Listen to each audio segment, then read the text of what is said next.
un actif à la loupe avec vous, toujours Christophe Grosset. Quel est le sujet sur lequel vous avez décidé de faire un focus aujourd'hui, Christophe ? Et comme chaque semaine, nous suivons la volatilité puisque c'est l'indicateur qui permet de mesurer quel est le sentiment du marché, c'est-à-dire comment les investisseurs se positionnent, c'est-à-dire quels sont le sentiment des investisseurs institutionnels.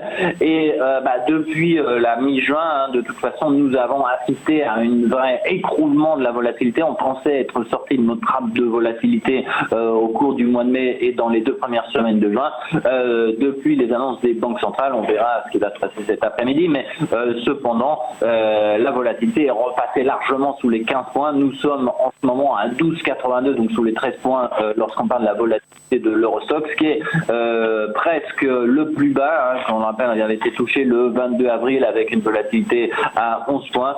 Le scénario de l'année dernière semble jusqu'à présent se représenter, c'est-à-dire tout au moins du premier semestre de l'année dernière, une des marchés qui reste relativement peu sensible à la volatilité. Donc peut-être un peu plus de difficulté de trouver des mouvements. Un indicateur qui est peut-être un peu moins quantitatif mais qui est intéressant. Nous avons fait au cours de la dernière semaine un webinaire auquel nous avons demandé aux participants où ils voyaient leur indice de référence, c'est-à-dire notre CAC 40 à la fin de l'année, et dont plus de 52% d'entre eux s'attendaient à ce que notre CAC reste dans une phase de substantielle stabilité d'ici à la fin de l'année.